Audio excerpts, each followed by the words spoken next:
Hi, Mark and Tamiel Kenney with Think Multifamily. We're here to talk to you today about defining your criteria in apartment investing. This is step one of many more videos to come. Mark? All right, so I'm gonna write it up here first. I'm gonna use my left hand, so I don't write that well, but actually I'm left-handed, so we'll see. So step one is define your criteria.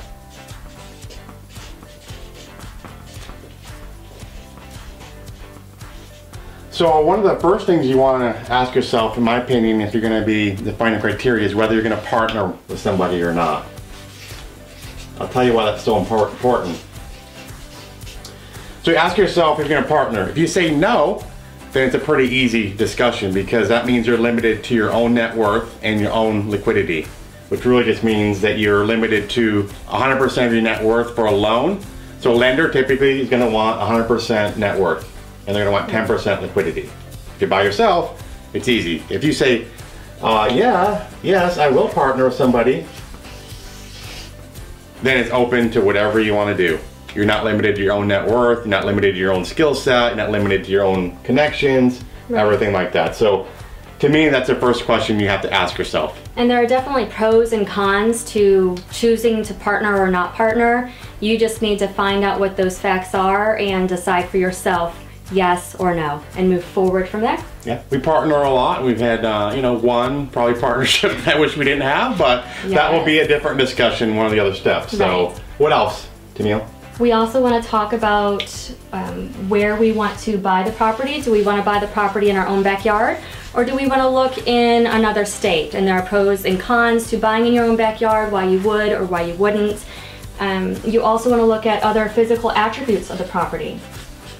You want to look at if it has a chiller system, if it's pitched roofs, flat roofs, stucco, brick, where it's located, specifically in the neighborhoods it's located. Well, I have one.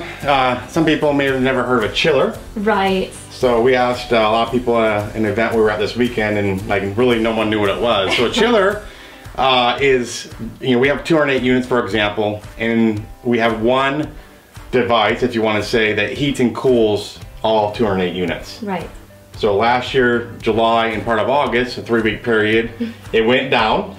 Yeah. And it gets pretty hot in Dallas during July and August. Just so a little bit. Not great. Not great. But you have to decide for yourself, is it something you're still gonna buy or not? I don't really look for any deals that have chiller anymore.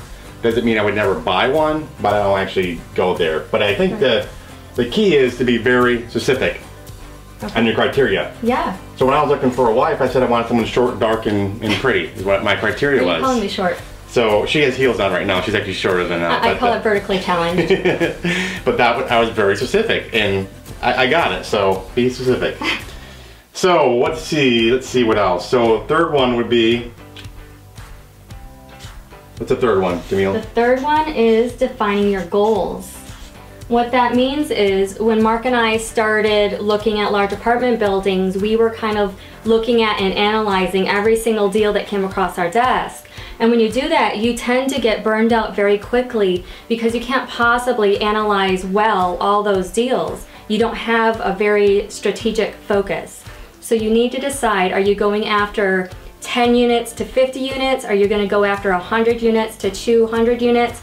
You need to know exactly what you're looking for. You need to know which markets you're going to be looking in, so you can just work specifically with those brokers. You have to have specific goals. So if I'm brand new and I come to you and say, I want to do 10,000 units this year, what would your typical response be? I would say, how many have you done last year? And if it was 0, well, that's a great goal, but why don't we backtrack into a more realistic goal? Maybe let's just get your first deal. Maybe your first deal is 100 units. Right. And let's get good at that and then move forward from there.